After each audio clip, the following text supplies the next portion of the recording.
Welcome back to Rupert Reads. Today we're going to continue with The Adventures of Chatterer the Red Squirrel by Thornton W Burgess. Chapter 23, Chatterer Grows Very, Very Bold. I'm not afraid. I'm afraid. I'm not afraid. I'm afraid. I'm not afraid. Chatterer kept saying these two things over and over and over again to himself. You see, he really was afraid, and he was trying to make himself believe that he wasn't afraid. He thought that perhaps if he said ever and ever so many times that he wasn't afraid, he might actually make himself believe it.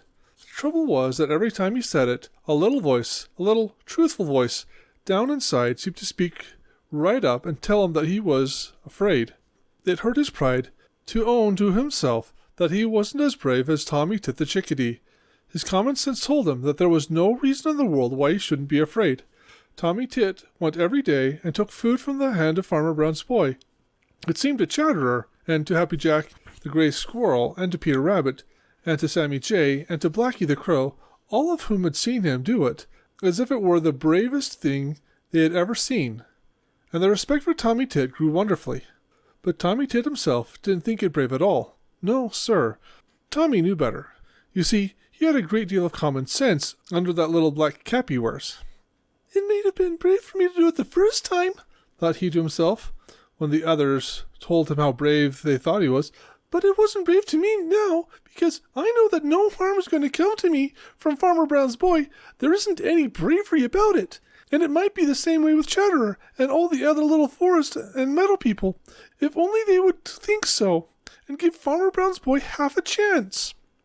Chatterer was beginning to have some such thoughts himself, as he tried to make himself think that he wasn't afraid.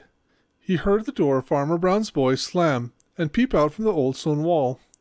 There was Farmer Brown's boy with a big, fat hickory nut held out in the most tempting way. And Farmer Brown's boy was whistling the same gentle little whistle he had used when Chatterer was his prisoner, and he had brought good things for Chatterer to eat. Of course, Chatterer knew perfectly well that that whistle was a call for him, and that big fat hickory nut was intended for him. Almost before he thought, he had left the old stone wall and was halfway over to Farmer Brown's boy. Then he stopped short. It seemed as if the little voice had fairly shouted in his ears, "I'm afraid." It was true. He was afraid. He was right down on the very point of turning to scurry back to the old stone wall, when he heard another voice. This time it wasn't a voice inside.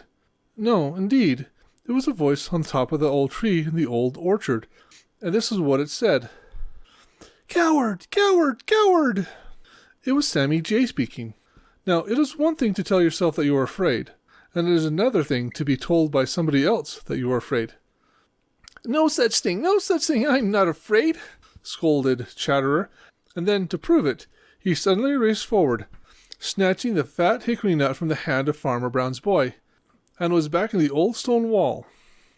It was hard to tell which was the most surprised, Chatterer himself, Farmer Brown's boy, or Sammy Jay. "I did it! I did it! I did it!" boasted Chatterer.